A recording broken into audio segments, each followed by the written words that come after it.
We know MLK, we know Malcolm X, we know Rosa Parks, and we know the iconic Shirley Chisholm. But who are some of the unsung black heroes that we know nothing about? Well, join me this Black History Month as we walk through 28 days learning about 28 who should be iconic but are unsung black heroes.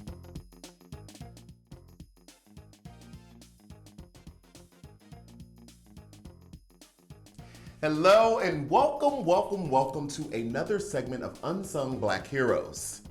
Every day this month, Black History 2021, I am going to introduce unsung black heroes that have not only influenced the African American community, but the world at large. Today we will be covering the life and the impact of James Baldwin. James Arthur Baldwin was born on August 2nd, 1924 in Harlem, New York. He was the oldest of 9 children. His mother was a young single mother until she married a Baptist minister named David Baldwin. Now, when James was older, he would follow in his stepfather's footsteps, who he always called father, by serving as a youth minister in the Harlem Pentecostal Church from the ages of 14 to 16. Baldwin developed a passion for reading at an early age and demonstrated a gift for writing during his school years. He attended Dwight Clinton High School in the Bronx, where he worked on the school's magazine. Now, Baldwin published numerous poems, short stories, and plays in the magazine. His work showed an understanding for sophisticated literary devices in a writer of such a young age. He graduated high school in 1942, but he put his plans for college on hold to help support his family, which included 7 younger children at the time. He took work in whatever he could find, including laying railroad tracks for the U.S. Army in New Jersey. Baldwin frequently encountered discrimination, being turned away from restaurants, bars, and other establishments because he was black. After being fired from the New Jersey job, Baldwin sought other work and struggled to make ends meet.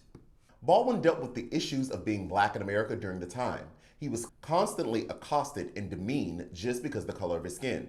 On top of that, he had to deal with the demeaning rhetoric and hostility from his own black people because of his fluid sexuality. He combated many attacks against his black identity. On July 29, 1943, Baldwin lost his father and gained his 8th sibling on the same day. Soon after that, he moved to a New York City neighborhood that was popular for artists and writers. To borrow a quote from one of my interns, Josh's favorite play, Hamilton, quote, "He wrote his way out," end quote. Baldwin devoted himself to writing a novel and took odd jobs to support himself. He became friends with another future great black writer, Richard Wright. And through his friendship with Wright, he was able to get a fellowship in 1945 to cover his expenses. Baldwin then began writing essays and short stories for national publications such as The Nation, Partisan Review, and Commentary. 3 years later, Baldwin received another fellowship and moved across the ocean to Paris.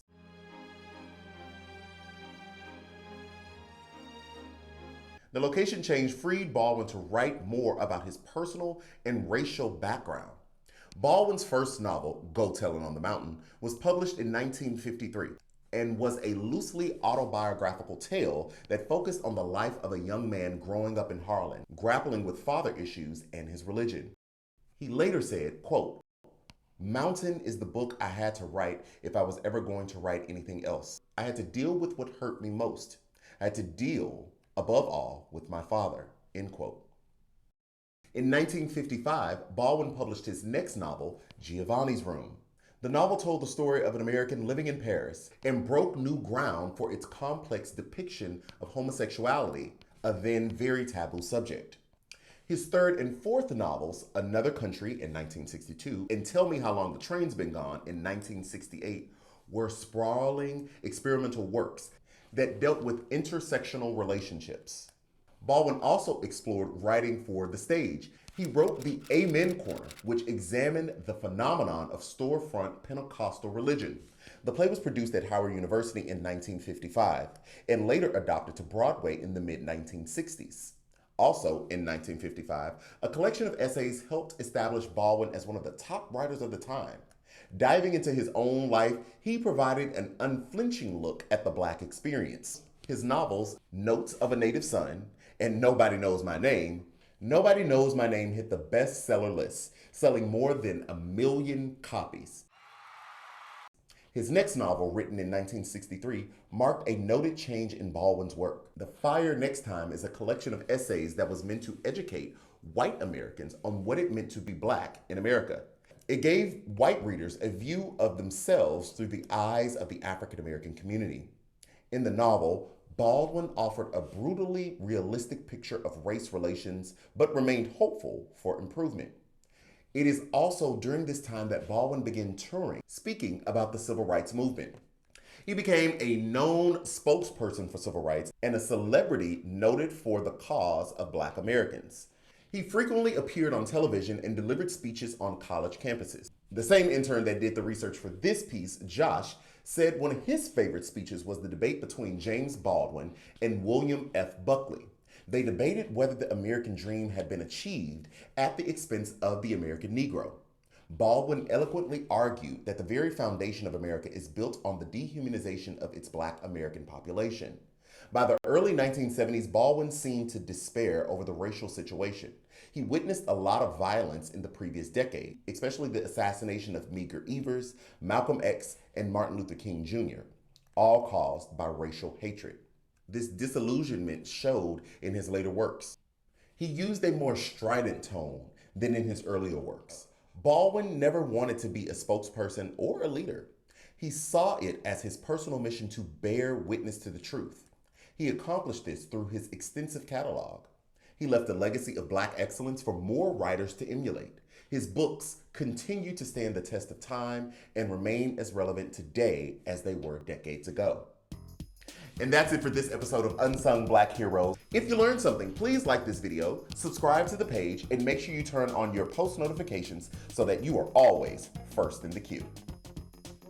The South speaking about the civil.